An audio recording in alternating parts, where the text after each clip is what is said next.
Hello, everyone. Welcome back to the Janaea Talks Caps podcast.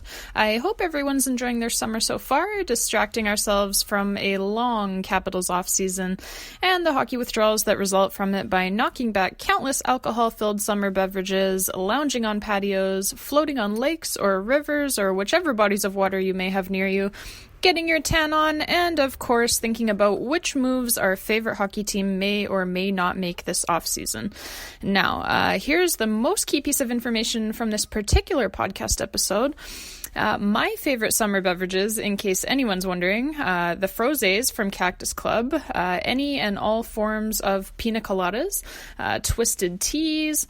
A brand called Hires makes cans of a root beer and vodka blend that is really quite delicious. Smirnoff makes sangria in a can now, which might sound like it wouldn't taste good, but it actually does. And it's great for when you're floating out on a lake or a river. Pinnacle whipped vodka goes with pretty much anything. I like to make my version of an orange creamsicle drink out of it, which is basically just the whipped cream vodka mixed with an orange San Pellegrino.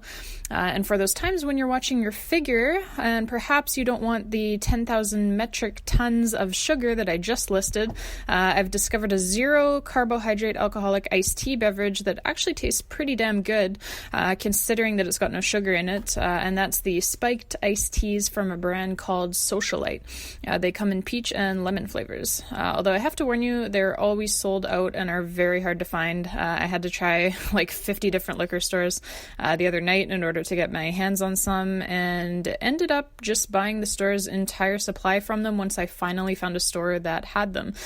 So now that I have a store's entire supply, I should be covered for like 2, maybe even 3 days, no problem. Now, of course, if you are Carl Hagelin, you could buy like 3,666,666 cans of these spiked iced teas at $3 a pop with the 4-year deal that you just signed.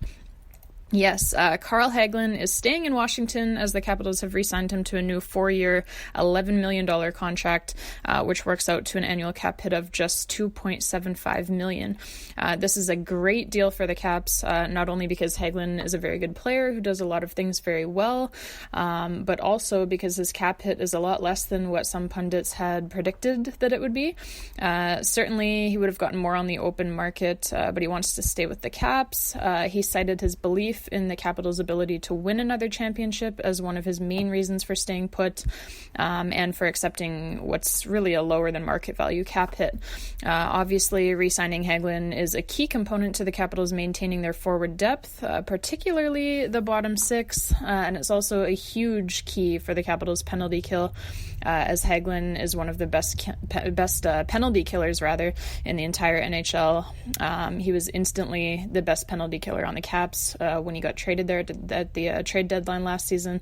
The speedy and versatile winger scored at a 45-point pace following his trade to the Caps, and it also doesn't hurt that he is another good leader with championship pedigree, having his name etched on Lord Stanley's Cup on 2 separate occasions already.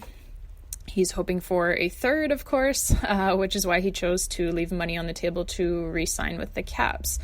The other big move that the Caps have made already this offseason is that they traded veteran blue liner Matt Niskanen to the Philadelphia Flyers in exchange for D-man Radko Gudas. It is the first time that the Capitals and Flyers have made a trade with one another involving 2 full-time NHL players. Get this, since Washington entered the NHL in 1974, 45 years ago. It's the first time that those 2 teams have swapped 2 full-time NHL players.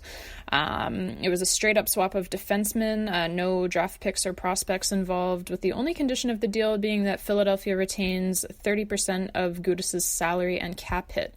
Gudas' cap hit was already far lower than Niskanen's, with Niskanen still having 2 years left on a contract that pays him $5.75 million annually.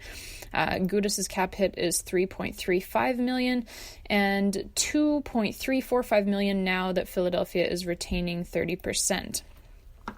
So overall, the Caps are saving a little over $3.4 million against the cap by making this trade.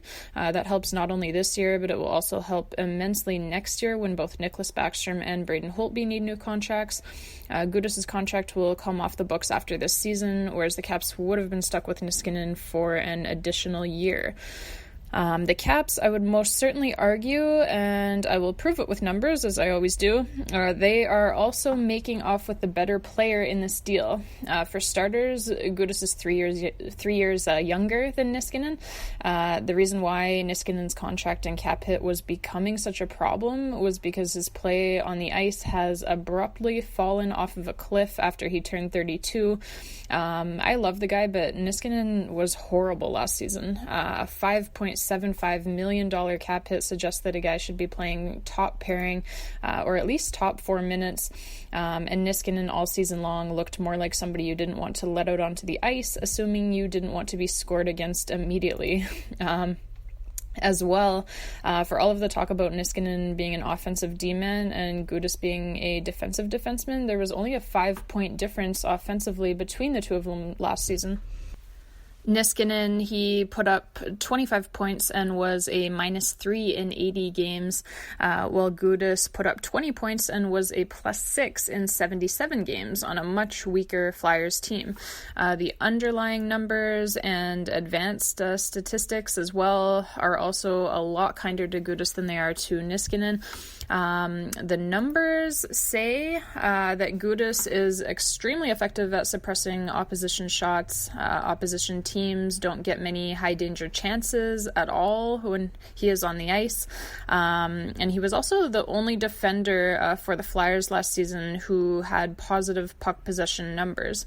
So I think Gudas, his reputation a little bit precedes him. Obviously, he's known as a very tough, very physical player. He's a mean son of a bitch.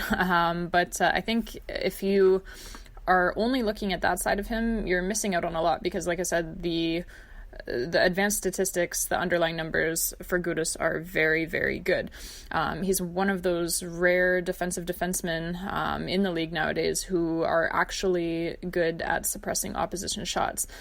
Usually when you hear the word defensive defenseman, you kind of cringe, right? Like you just think of somebody that's just kind of like a Corsi anchor just kind of hanging out in their own end and letting the other team fire away all game long. That's not the case with Gudas. He's actually very good at suppressing the opposition shots. And like I said, his puck possession numbers are actually very good.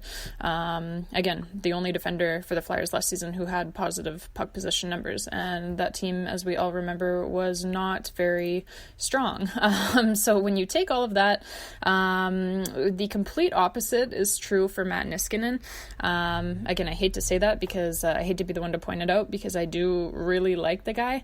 But Niskanen, he's really fallen off a cliff over the last season or so. And I think that the Caps, obviously, as well as myself and, you know, a lot of others, we see it as not just a blip on the radar, but that he, you know, his age is catching up to him, and he's kind of trending the wrong direction. It's going to be all downhill from here. So for the Caps, I think this is a great trade. The other big positive with Radko Gudas as well is that, like I said, he's one mean son of a bitch. Obviously, that's a good thing when you're playing in the NHL. He's a tough customer. He hits like a truck. He's a physical presence in front of the net, and nobody will be getting near Braden Holtby when he's on the ice.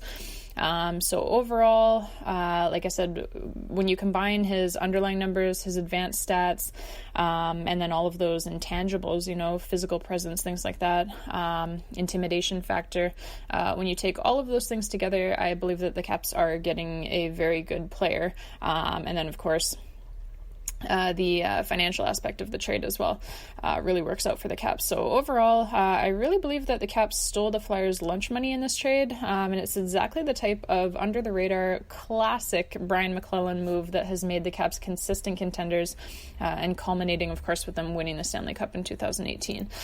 So to sum up, McClellan for president, and of course, this is just the beginning of the offseason with lots more sure to happen between now and when the Caps open up training camp in September. Still on the to-do list for the Caps is extending Jakub Vrana. But you can file that under the will 100% get done category. It's been reported that Brian McClellan's preference is to sign young Jakob to a long-term deal, which I most certainly agree with. Eat up some of those UFA years. And as well, the Caps have to figure out what they want to do with the rest of their pending free agents. So at the top of the list is Brett Connolly, who had a career year with 22 goals and 46 points while playing almost exclusively in a third line role. He also was and is responsible defensively, coming in at a +13 on the season. He and his wife, Katrina, are also extremely nice people, with his wife having sent me a Capitals fan package of sorts with a bunch of cool stuff autographed by Brett. So that is worth at least $1 million extra per year on his next contract. But seriously, the Connollys are great, and he is great on the ice for the Caps. And I really hope McClellan can get him re-signed. The Caps will be in good shape if that happens. The biggest difference in Conno's numbers this season was that he shot the puck more than ever, 139 times to be exact, way up from his previous career high of 95 shots. He's a great shooter, so doing it more frequently is definitely a good idea. He's honestly one of the most effective players in the entire NHL for the limited ice time that he gets. All of the numbers tell us this, and I'm going to stop talking now because I don't want to drive the price up for the Caps on the off chance that his agent or anyone else hears this. But listen, it's possible, probable even, that Conno could handle an expanded role on another team, a team that has less forward depth than the Caps do. But at the same time, he's been extremely successful in the role that the Caps have put him in, and he's been extremely successful playing alongside of his Capitals teammates and in the Capitals system. So it's also kind of like, why change what's working for you? That's one thing that I think hockey players do a pretty good job of recognizing, much better than their counterparts in other sports for sure, is that who you're playing with, your teammates, the culture of the group, that stuff really matters.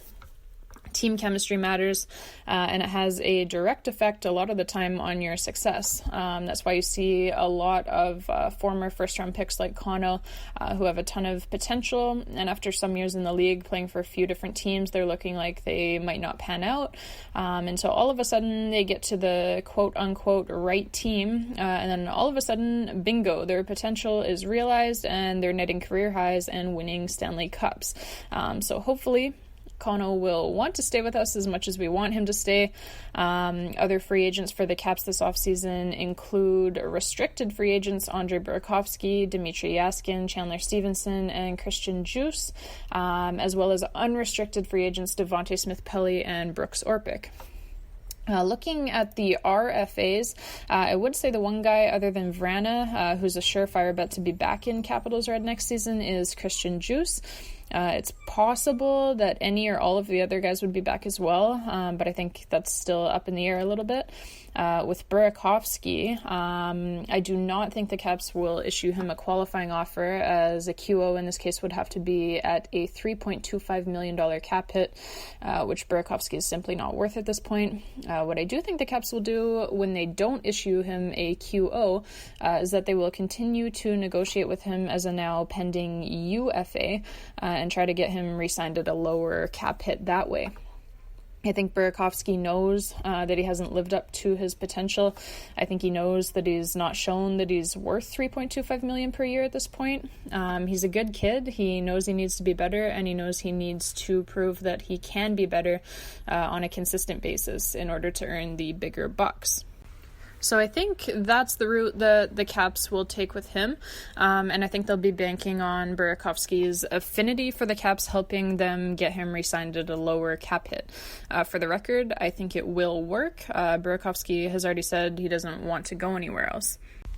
I think there's a moderately high chance that Chandler Stevenson will be back as well, and then probably the least likely of the RFAs anyway to be back would be Dmitry Yaskin, but I wouldn't completely close the door on that either. Looking at the UFAs, Hagelin, of course, has already re-signed, and we've already talked about Brett Connolly. I think Brooks Orpik is probably retiring, and even if he doesn't, I don't think he'll be back with the Caps next season. I think the trade for Radko Gudas pretty much shut the door on that, as those two play a very similar type of game in a very similar role. There's also the fact that Gudas is 29 years old, whereas Orpik will turn 39 before the next season begins. So assuming that Orpik is not back next season, we really do need to take time to thank him for everything he's done for this team, as he really helped bring about the culture change that ultimately led to the Capitals finally winning the Stanley Cup in 2018. He was brought in 2014 as a veteran leader with championship pedigree and a no-nonsense attitude. And he really provided exactly what the Caps needed from him in his 5 years here. So for that, Batya, we thank you very much. And, I really would mind to see him back in a coaching role. If not next season, then, one of the seasons following that. I think he'd actually make a great coach as well. And, of course, all of the Capitals players love him and trust him a lot. So I think that's something that could work for sure. And, of course, Smith Pelly is an interesting case. As general manager Brian McClellan has said that the Capitals are open to having Smith Pelly back if he gets himself into better shape this offseason. DSP infamously showed up to training camp at the start of 2018-19, quite a long way off from the physical condition that they expected him in, and he was never really able to catch up throughout the season, ultimately leading to the Caps sending him down to Hershey for the remainder of the regular season before calling him back up during the playoffs. Now, personally, I do want to see Smith Pelly back in Washington. I truly believe that he adds an extra layer to the Capitals' forward group. He's that extra physical presence in the bottom six after the Ovechkins and the Wilsons and the Oshies. We know that he is a clutch scorer. He exudes a lot of confidence in the playoffs, and that pretty clearly rubs off on the rest of his teammates. And he just fits in extremely well with this group of guys, both on and off the ice. So I really do hope that he is back. It probably won't cost much, and we know that DSP wants to be back in Washington, so it will really just come down to how his off-season of training pans out. I'm one of those people, though. I give him a break for last year because they won the motherfucking Stanley Cup, cut the guys some slack. It was a short off season, lots of partying, obviously, and not a lot of training time. So, I give him a break on that one. And that's pretty much all we have for you today, folks. So it'll be a longer off season, like I said, than the last one. Although honestly, was anyone objectively a little relieved by the early playoff exit this season? Of course, we all want to win every year, and we would have gladly watched 20 more games or however many it would have taken to see Ovechkin and the boys skating the cup around the ice again. But mental health wise, is anyone not relieved? It's a hell of a lot of anxiety that goes on in the playoffs, seriously.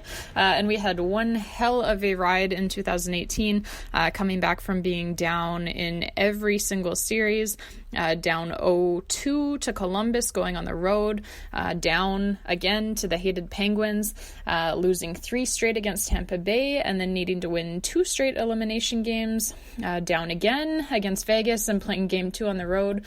Holy hell. It was a roller coaster of emotions, and as much as everyone talks about how when you go all the way to the final, it's a short off season for the players, well, it's a short off season for us fans too. And we're exhausted too. And so it was almost a relief this season when we were knocked out. I don't know, man. I don't know if I'm making sense. Like I said, of course, we all want to win every year, and we would gladly trade our mental health for another cup. But the same way that the players suffer from the dreaded Stanley Cup hangover the following season, I really do now believe that the fans suffer the same fate too. It is tiring, man. But it's all worth it, of course. And hopefully next season, recharged, reloaded, and ready to rock. It'll be our year once again to pull our hair out all the way to the Stanley Cup final. Let's go, Caps. We will see you next week, babes.